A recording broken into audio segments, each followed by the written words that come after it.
नमस्कार, आप देख रहे हैं महाखबर और मैं हूं कृतिका भटनागर। अगर आप हमारे चैनल पर पहली बार कोई वीडियो देख रहे हैं तो हमारे चैनल को सब्सक्राइब करना ना भूलें और बेल आइकन जरूर दबाएं ताकि हमारे आगे आने वाली सभी वीडियोस को आप सबसे पहले देख सकें।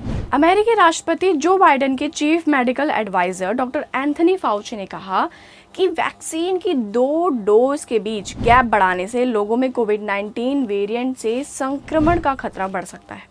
डॉक्टर फाउची भारत सरकार द्वारा पिछले महीने 2 डोज के बीच गैप बढ़ाए जाने को लेकर सवालों के जवाब दे रहे थे।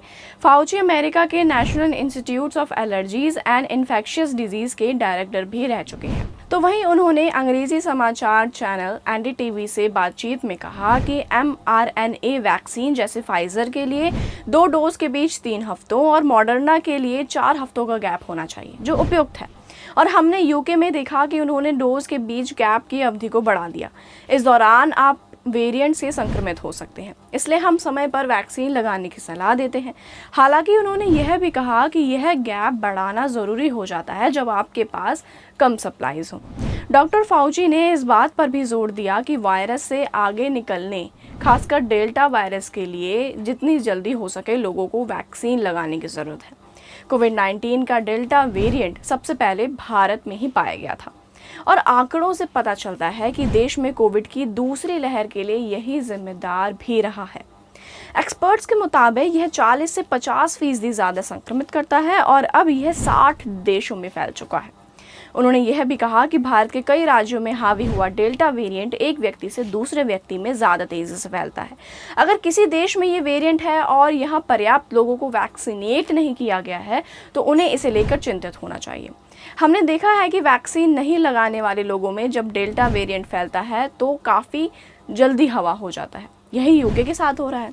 यहाँ 90% नए मामले डेल्टा वेरिएंट के कारण से सामने आ चुके हैं। डॉक्टर फाउची ने हाल ही में यह भी कहा था कि अमेरिका में जिन मामलों की जीनोम सीक्वेंसिंग की जा रही है उनमें से 6% से अधिक मामलों में डेल्टा वेरिएंट पाया गया है और वास्तविक संख्या अधिक हो सकती है क्योंकि जीनोम सीक्वेंसिंग कुछ ही मामलों की हो रही है। उन्होंने मीडिया से यह भी कहा था कि यह डेल्टा वेरिएंट ब्रिटेन में सबसे पहले सामने आए अल्फा वेरिएंट या B117 के मुकाबले अधिक फैल चुका है और 12 से 20 साल के लोग इससे बहुत तेज़ी से संक्रमित हो रहे हैं। हम अमेरिका में यह नहीं होने दे सकते। भारत सरकार ने 13 मई को कोविशील्ड की 2 डोज लगवाने के बीच समय को 6 से 8 सप्ताह से बढ़ाकर 12 से 16 सप्ताह करने का फैसला लिया था। स्वास्थ्य मंत्रालय ने इस फैसले को लेकर कहा था कि यह विज्ञान आधारित फैसला है और इस विश्वास के साथ लिया गया है कि इससे कोई अतिरिक्त खतरा नहीं पैदा हो सकता। पिछले कुछ महीनों में दूसरी बार ऐसा हुआ था जब कोविशील्ड की 2 डोज के बीच का गैप बढ़ाया गया है। इसमें पहले केंद्र सरकार ने 2 डोज के बीच गैप को 28 दिनों से बढ़ाकर 6 से 8 सप्ताह करने का निर्देश दिया था।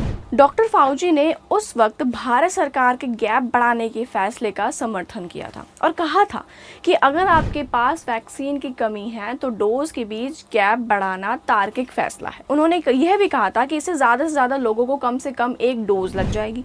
उस वक्त डॉक्टर फाउची ने कहा था कि इस बात की संभावना काफ़ी कम है कि दूसरी डोज में देरी से इनका प्रभाव क्षमता पर असर पड़ेगा। तो यह थी हमारी आज की वीडियो। उम्मीद करता है आपको वीडियो पसंद आई होगी, तो इसे लाइक करें, कमेंट करें, शेयर करें और बने रहिए महाखबर के साथ।